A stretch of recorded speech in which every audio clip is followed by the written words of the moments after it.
Bien. Bueno, nada, primero que nada, ¿cómo andan? Espero que las clases les estén manteniendo ocupados para mitigar la ansiedad de la cuarentena. Hoy vamos a hablar un poco sobre David Matza, en particular dos de sus producciones o sus obras, que son dos artículos cortos que se los colgué en el Drive también, para leer y para quienes estén siguiendo las lecturas, que espero sean todos y todas. Esto está en el manual de Anitúa en el capítulo 7. Son las páginas 311 y 312. Es un fragmento corto en realidad porque está dentro del capítulo de subculturas, la parte de Matza específica. Bien. Eh, bueno, entonces nada, hoy vamos a hablar un poco de esos dos artículos que son cortos, la verdad, si los quieren leer son muy interesantes, así que se los colgué ahí.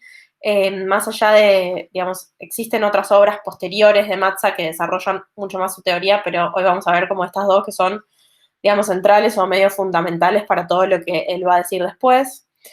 David Matza fue un sociólogo y criminólogo estadounidense, nacido en 1930 y murió hace muy poco, en 2018 creo, hace un par de años. Se formó en la Universidad de Nueva York y vamos a ver que este autor también estaba preocupado por la existencia de subculturas criminales, entonces tiene como muchos puentes con lo que estuvieron viendo en las últimas clases, pero introduce algunos cambios sustantivos e importantes que vamos a ver hoy. Y bueno, recapitulo un poco para quienes no estuvieron en la clase anterior o bueno, para enmarcar un poco las discusiones. Las teorías subculturales básicamente aceptan o postulan que los jóvenes que están situados en los estratos inferiores de la sociedad se enfrentan con una tensión por no poder alcanzar o acceder a los objetivos que son culturalmente valorados, ¿no? Entonces, frente a esta tensión, esos jóvenes o esas personas desarrollan valores propios de su subcultura de acuerdo a los cuales ser valorados, ¿no? Entonces, la construcción de subculturas criminales representa una reacción de algunas minorías, de algunas personas desfavorecidas, ¿no?, en la estructura social, ante la exigencia de vivir adentro de una estructura que les da posibilidades muy limitadas de alcanzar las metas convencionales, ¿verdad? Entonces, mucho de esto también resuena a Merton.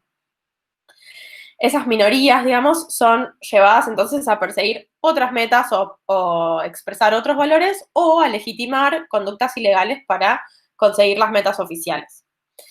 Entonces, el desarrollo de una subcultura delictiva aparece en estas teorías como una respuesta a esos problemas que están planteados por una mala ubicación en la estructura social, ¿no? Si bien estas teorías eran mayoritarias en la década del 50, en la década del 60 van a empezar a desarrollarse algunas críticas. Y lo importante de la crítica de Matza, en lo que vamos a ver hoy, tiene que ver con la acusación que les dirige, digamos, a que estas teorías siguen ancladas en unos presupuestos positivistas, ¿no? En unos presupuestos de la criminología positivista. ¿Y por qué dice eso? Porque Matza sostiene que las teorías subculturales reproducen diferencias fundamentales entre el desviado y el no desviado, ¿no? Entre el delincuente y el no delincuente. Matza rechaza la idea de que estas personas tienen una diferencia fundamental, digamos, y también, digamos, rechaza en ese sentido la idea de que el comportamiento desviado es producto de una patología, tanto individual o social, y en ese sentido de que debe ser corregido, ¿no? Entonces, para Matza, la idea de unos valores que son opuestos a la cultura dominante es muy difícil de sostener. ¿Por qué? Porque dice que hay factores que impiden, digamos, la existencia de una subcultura totalmente aislada, como por ejemplo el hecho de que muchos de estos jóvenes se insertan en espacios dominantes donde prevalecen, digamos, los valores dominantes de la cultura general, ¿no? Como bueno, la escuela, la familia, los clubes de fútbol, ¿no? Y otras instituciones. Entonces, no es que Matza niegue la existencia de las subculturas en sí mismas, sino que entiende que la función de las subculturas es brindar justificaciones o motivaciones bajo las cuales la delincuencia está permitida. Ya vamos a ver un poco mejor cómo es que él postula que esto sucede. Pero entonces, la subcultura lo que permite es la realización de delitos, pero la comisión de los delitos no se explica por el compromiso a la subcultura, ¿no? Como señalaron los teóricos de la subcultura, sobre todo, acá Matza está discutiendo con Albert Cohen. Es como una crítica bastante dirigida hacia él, e incluso lo nombra en muchas de sus obras, ¿no? Como discute explícitamente con Cohen. Para Matza, entonces, la subcultura criminal no tiene un sistema de valores opuesto a la cultura convencional, sino que está inserta dentro de la cultura convencional. Él dice entonces que decir que las actividades desviadas son diversas no quiere decir que están radicalmente separadas o son opuestas del mundo convencional, ¿no? Entonces, por el contrario, dice él, la relación que existe entre ambos mundos es de superposición. Es una relación que es compleja y que es dinámica. Matza observa que los jóvenes que pertenecen a subculturas criminales tienen, por ejemplo, referentes en espacios de la cultura convencional, como decía recién, ¿no? Por ejemplo, algún maestro o algún ídolo de su cuadro de fútbol o, bueno, familiares, ¿no? Como distintos referentes del mundo convencional que valoran. También estos jóvenes frecuentan esos espacios, ¿no? Frecuentan espacios convencionales tanto como desviados. Y parecen incluso adscribir, dice él, a los valores convencionales. Entonces, son capaces, por ejemplo, de distinguir un comportamiento desviado de un comportamiento no desviado. E incluso, dice Matza, evalúan sus acciones según los valores convencionales, o sea, no se enorgullecen de ser llamados delincuentes, sino que saben que su acto está, o sea, reconocen que su acto está mal e incluso pueden sentir culpa o vergüenza, ¿no? Cuando son descubiertos. Entonces, ¿por qué cometen actos desviados, ¿no? La gran pregunta que se hace Matza es, ¿por qué las personas, por qué hay personas que a veces llevan a cabo acciones que van en contra de los valores en los que creen? Es una gran pregunta, fascinante. ¿Hasta acá vamos bien? Sí. Okay. Entonces, bueno, para contestar esta pregunta, Matza va a traer dos ideas que vamos a desarrollar hoy. Por un lado, la existencia de lo que él llama técnicas de neutralización del comportamiento desviado, ¿no? Que son las técnicas que permiten minimizar la tensión, dice él, entre el comportamiento desviado y el orden normativo vigente. Y por otro lado, la idea de valores subterráneos, la idea de que existen valores oficiales y valores subterráneos en la misma cultura convencional, ¿no? Que son paralelos a los de la cultura oficial y de los cuales se nutren las subculturas criminales. Entonces, en uno de sus, digamos, mayores aportes a la teoría de las subculturas, Matza intenta discutir con la idea de que lo divergente es contrapuesto a lo convencional, ¿no? Entonces, para Matza, los jóvenes que participan de comportamientos desviados o de subculturas criminales no crean un sistema de valores nuevo opuesto al sistema imperante, sino que se acomodan a ese sistema, ¿no? Entonces, la cultura dominante no solo tiene unos valores convencionales, sino que se nutre de otros valores que subyacen a los oficiales, como decía recién, y que los conectan con las subculturas o con las culturas juveniles delictivas, ¿no? Y por eso, dice Matza, se llama subcultura y no contracultura, ¿no? Está inserta adentro de la cultura dominante convencional. Ya vamos a hablar un poco más de eso, pero para Matza la prueba de que el delincuente comparte ciertos valores con la cultura convencional es que éste necesita neutralizar esa tensión, apelando a distintas justificaciones o razones que pueden fundamentar por qué necesitó hacer eso, ¿no? En vez de desafiar el orden, lo que hace es tratar de justificar su acto. Vamos entonces con esta última idea primero. En 1957, Matza publica este artículo con Gresham Sykes que se llama Técnicas de neutralización, una teoría de la delincuencia, que es uno de los que están colgados en el drive para que chusmen. Él lo que dice en este artículo es que estas técnicas de neutralización lo que hacen es resolver el conflicto entre las normas y los valores de la cultura convencional y las motivaciones que tiene el sujeto o la persona para cometer un acto delictivo o desviado, ¿no? Este artículo, como dije recién, lo escribe con Graham Sykes, que también era un sociólogo y criminólogo que en ese momento estaba preocupado por las prisiones, por el orden social dentro de las prisiones, y de hecho su obra más conocida, que se llama La Sociedad de los Cautivos, se publica un año después que este artículo con Matza.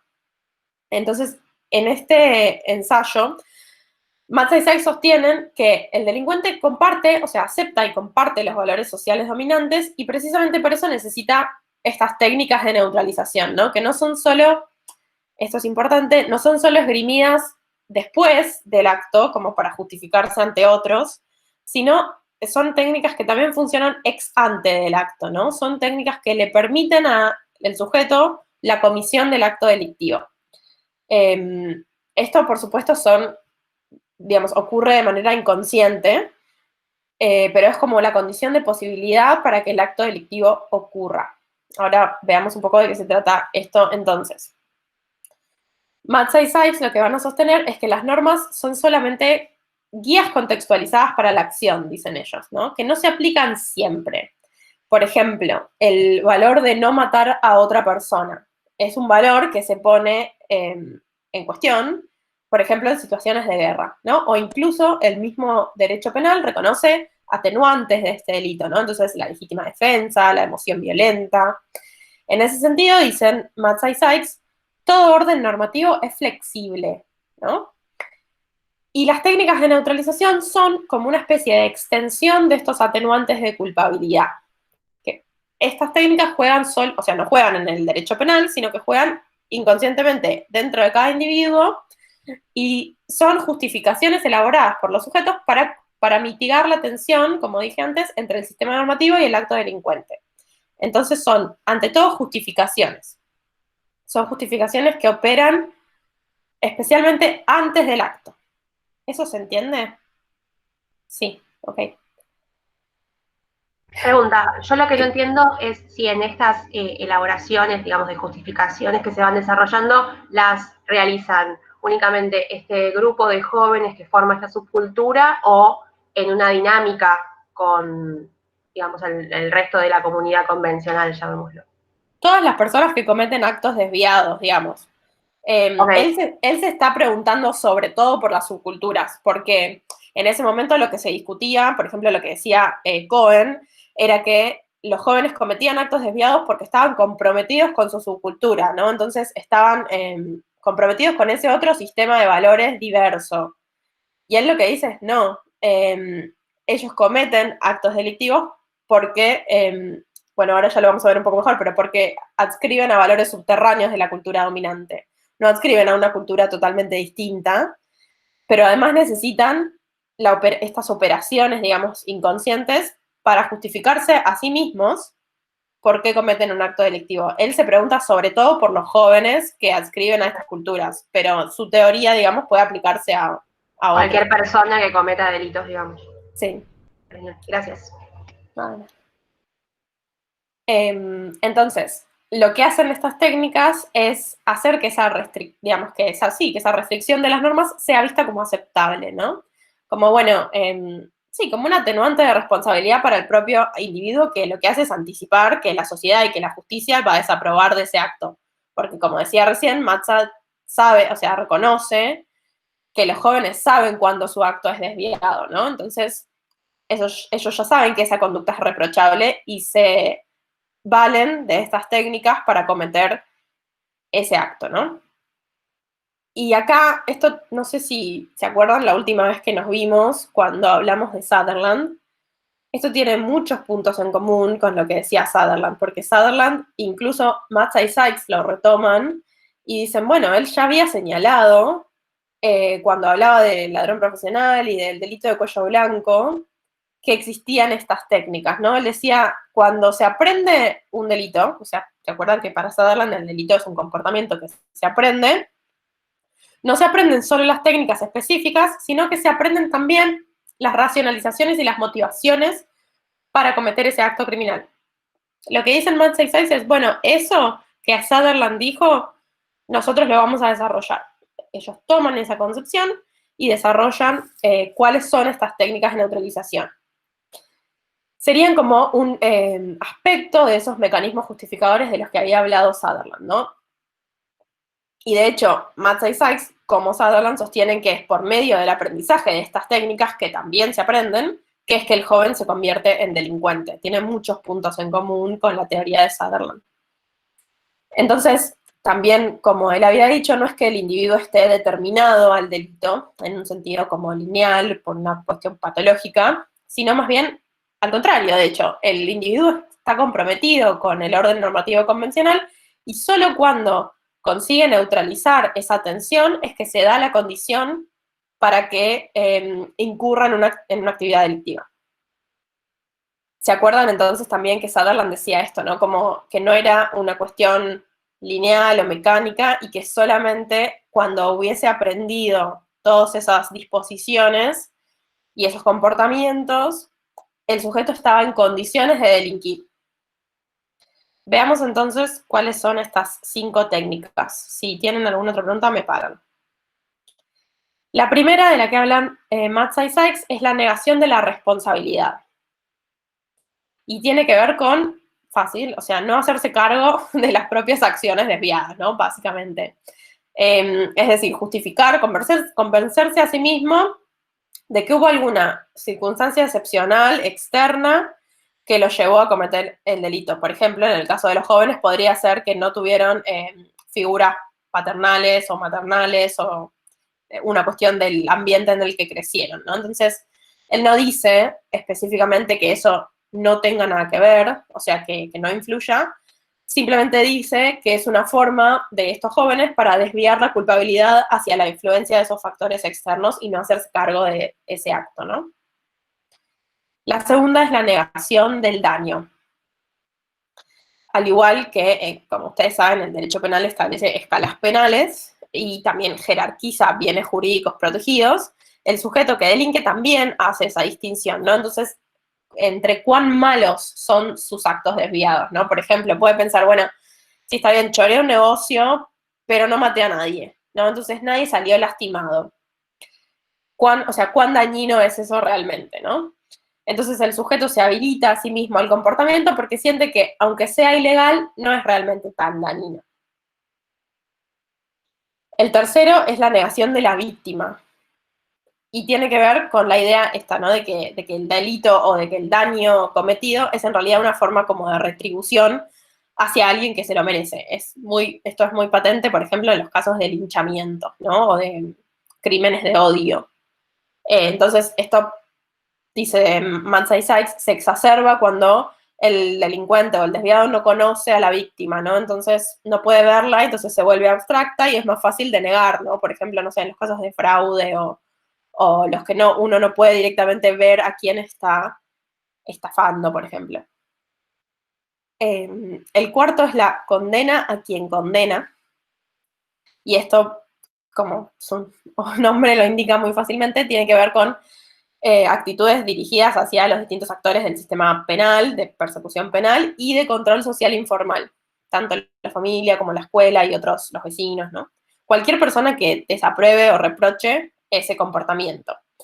Lo que el sujeto hace es esgrimir que la excusa de que los policías son inútiles, que los jueces son todos corruptos, que los padres son unos hipócritas, ¿no? Entonces también puede pensar que incluso las mismas personas que lo están juzgando también cometen actos desviados, que se quieren desquitar, ¿no? Que se quieren vengar de él, que lo agarraron de punto. Son todas formas de desviar la atención de que lo que está haciendo es ilegal. Y la última es la apelación a lealtades superiores. Esa es la que más resuena con el tema de las subculturas porque es la idea de que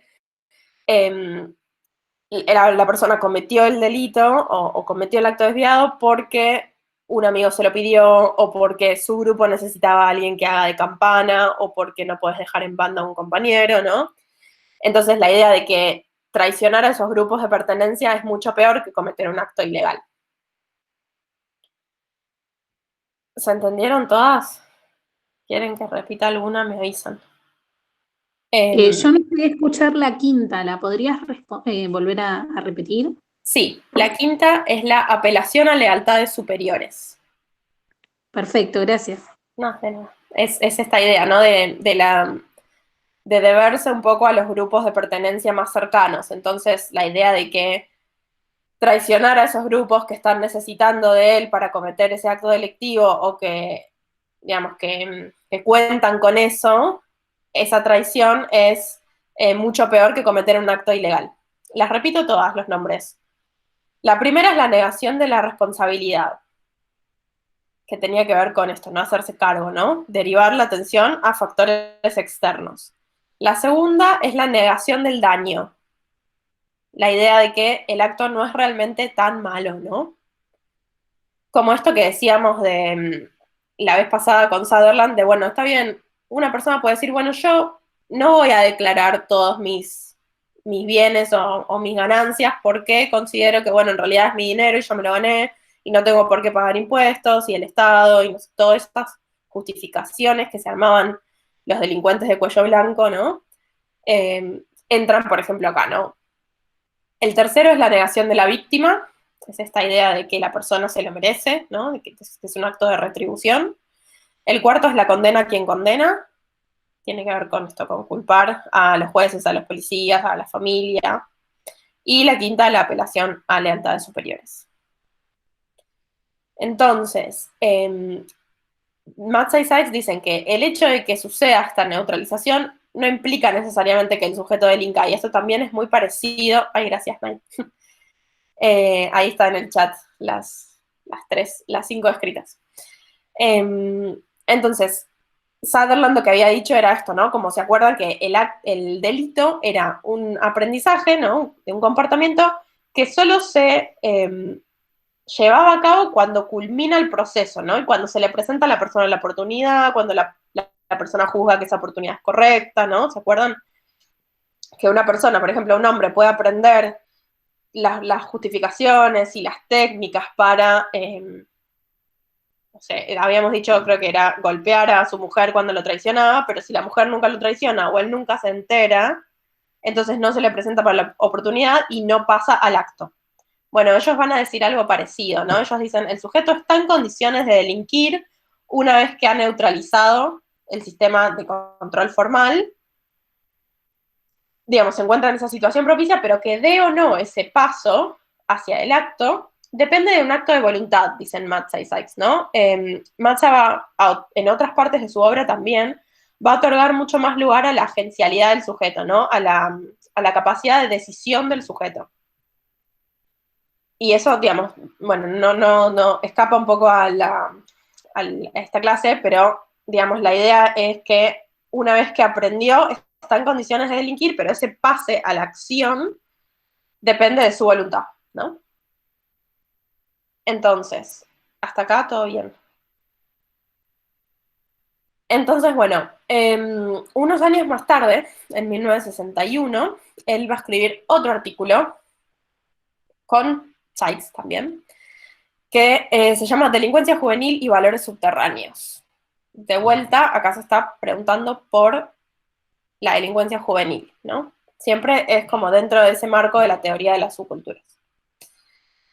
Entonces, ahí en ese artículo van a sostener que en la sociedad convencional, o sea, en la cultura convencional, existen valores tradicionales y valores subterráneos que cuestionan a los valores tradicionales y que supuestamente los valores tradicionales, entre comillas, ¿no?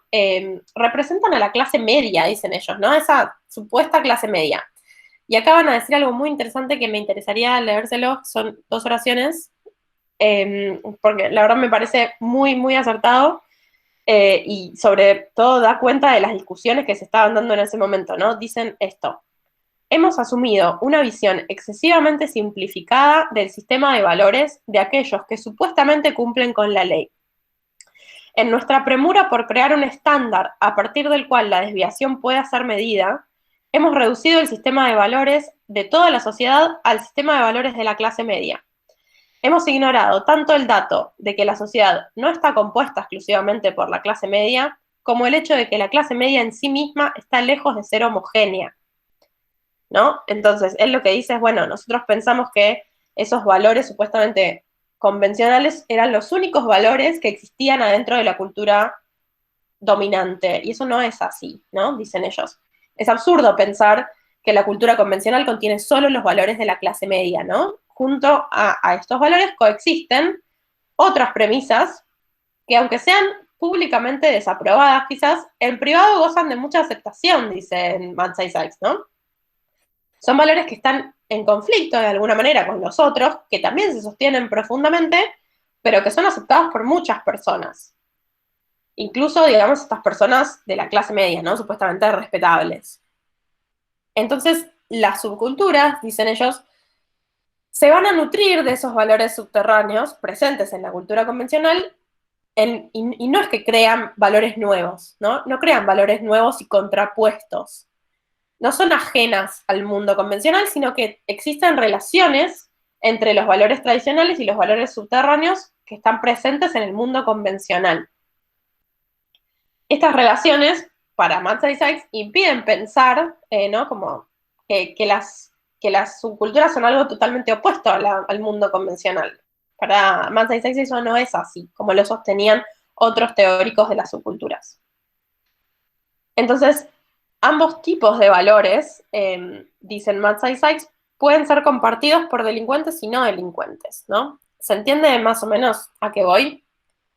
Digamos, existen algunos valores que son públicamente aceptados y proclamados, como por ejemplo podría ser, no sé, el respeto al trabajo, algo así, ¿no? Como la idea de que uno tiene que cumplir con su deber ciudadano, bueno, ciertas premisas que se sostienen públicamente, pero también existen otras que, si bien no se sostienen públicamente, sí en privado se aceptan, ¿no?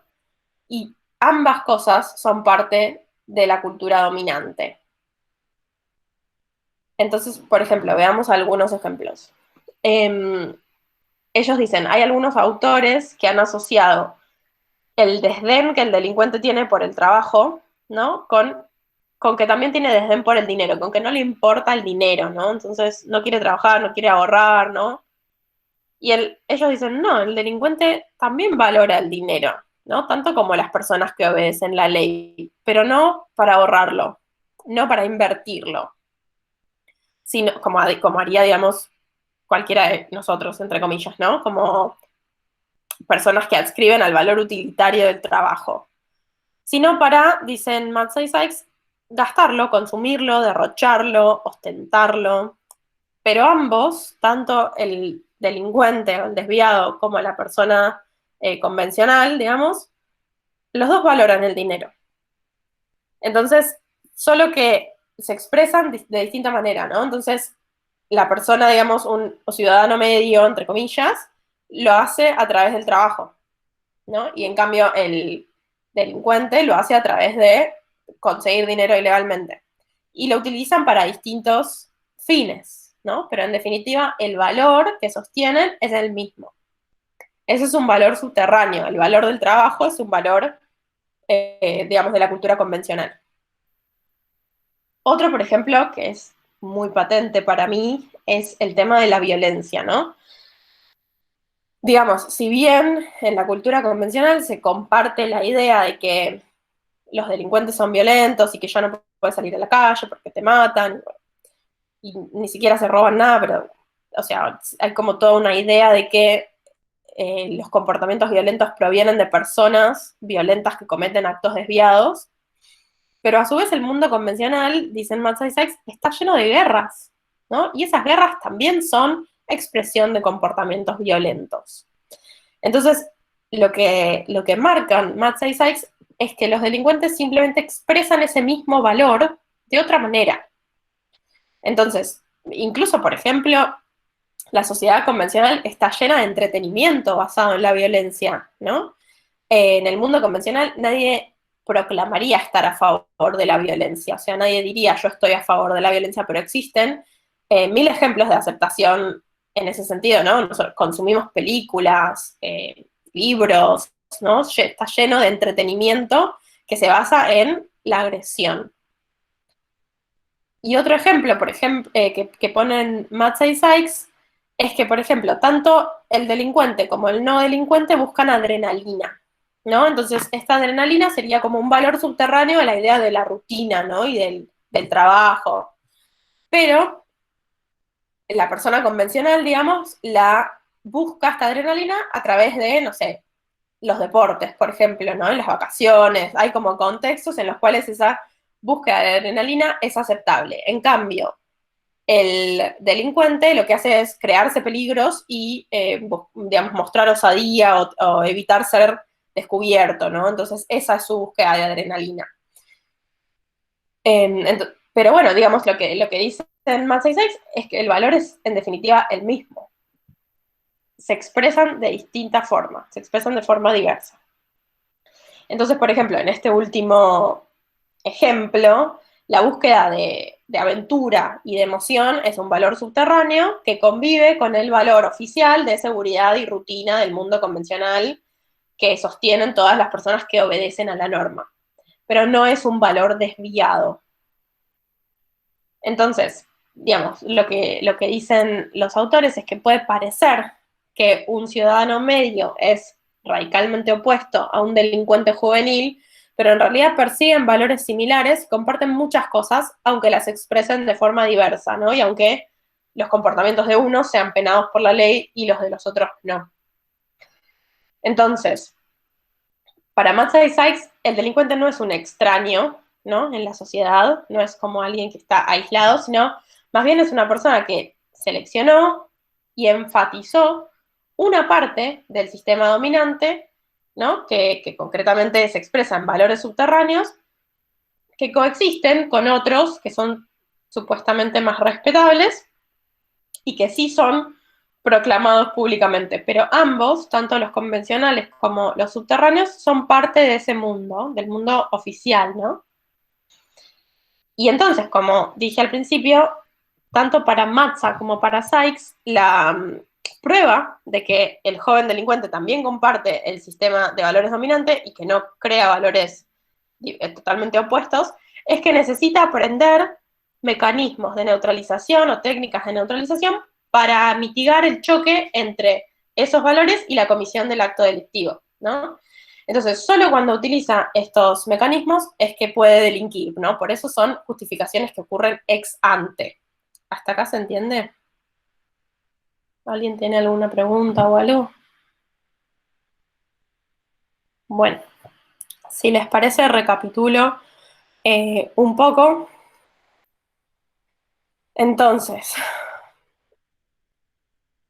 no, digamos, no específicamente la idea de las técnicas que ya la profundizamos, pero sí esta idea, digamos, de que los delincuentes juveniles, para Matsai Sykes, están insertos en espacios formales, ¿no? También, esto es algo que también, digamos, es bastante quizás obvio para uno cuando lo piensa, ¿no? Pero claro, también esas personas comparten espacios de socialización convencional, ¿no? No es que uno no puede pertenecer a una, como decía Sutherland también, ¿no? Uno no puede pertenecer a una cultura donde solamente circulen definiciones desfavorables a la ley, ¿no? Él decía, las definiciones favorables y desfavorables circulan en todo momento, en todos los espacios de socialización a los que pertenecen las personas, y el individuo elige y valida algunas según de quién provengan, ¿no? Si es un grupo íntimo, no sé si se acuerdan de eso, pero tiene como mucho que ver con esto, ¿no? Ellos dicen, bueno, claro, los jóvenes que pertenecen a subculturas también tienen referentes en el mundo convencional y también adscriben a esos valores, saben cuando su acto está mal y se tratan de justificar, ¿no? Tratan de, no tratan de desafiar el orden, no sienten orgullo, sino que incluso a veces sienten culpa o vergüenza, ¿no? Y me parece muy interesante esta pregunta que repetía al principio, ¿no? ¿Por qué entonces es que hay personas que cometen actos que van en contra de los valores en los que creen? Entonces, me parece, digo, muy interesante esta idea de, como para contraponer con las teorías de las subculturas, esta idea de, bueno, de que en realidad los jóvenes que pertenecen a subculturas criminales también son parte de la cultura convencional, ¿no? Y esta idea de, bueno, claro, se llama subcultura y no contracultura. Entonces es una cultura que está inserta adentro de la cultura dominante, ¿no? En ese sentido me parece que la teoría es muy interesante, ¿no? Justamente porque está inserto la persona adentro de la cultura dominante es que necesita las técnicas de neutralización, ¿no? Entonces, creo que está muy buena esta idea también que marca respecto de los órdenes normativos, ¿no? Como los órdenes normativos son flexibles, ¿no? Esta idea y esto juega mucho con la idea de los valores, ¿no? Porque, por ejemplo, lo que dije recién de la violencia, ¿no? Si uno, por supuesto, puede adscribir al valor de no matar a otras personas, y eso está en el Código Penal y en la ley y en lo que sea, pero claro, también existen atenuantes a esas circunstancias, ¿no? Y también existen justificaciones a esas circunstancias, a las cuales, de las cuales muchas personas se benefician o adscriben también, ¿no? Hay muchas personas que también estarían a favor de un caso de una persona que se defiende y mata a otra persona en un caso de legítima defensa, ¿no? Entonces, digo, me parece que mucho de esto resuena para mí actualmente incluso, ¿no? Y me parece interesante ese juego que hacen ahí con el tema de los órdenes normativos y con la ley. Pero bueno, entonces, digo, como la persona necesita valerse de estas técnicas de neutralización porque sabe que su acto está mal, digamos, o es ilegal o va en contra del orden, y anticipa el reproche, ¿no? El reproche penal y social, ¿no? Porque ellos se refieren no solo al sistema de control social formal, sino también al informal, ¿no? También anticipan la reprobación de sus maestros, su familia, ¿no? Sus padres, sus vecinos.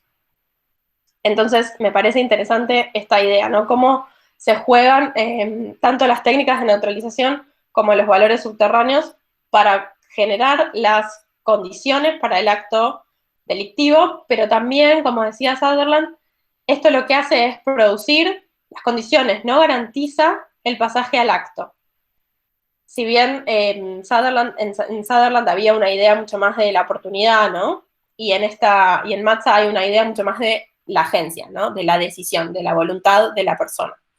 Que eso también me parece interesante y creo que es muy distintivo de Matza en relación a otras teorías criminológicas que ustedes vienen viendo. Hasta acá. Estamos bien. Yo creo que, si les parece, me quedo ahí. No quiero hacerlo muy largo, sé que es viernes, así que tratemos de hacerlo lo más corto posible, pero si quedó alguna pregunta, podemos evacuar dudas. Bueno, les voy a preparar entonces la hojita de ruta para que puedan consultar y les recuerdo que les dejé los 2 artículos que vimos hoy en el Drive para quien quiera leer, y que esto está para quienes vienen siguiendo las lecturas en el capítulo 7 de Anitúa, páginas 311 y 312. Y bueno, que tengan un feliz viernes y fin de semana largo. Muchas gracias, igualmente. Muchas gracias, igualmente. Muchas gracias. Igualmente, nos vemos. Hasta luego. Adiós a todos. Chao, gracias. Chao. Hola Juli, no te interrumpí en el momento pues estabas justo hablando. Ya que ver.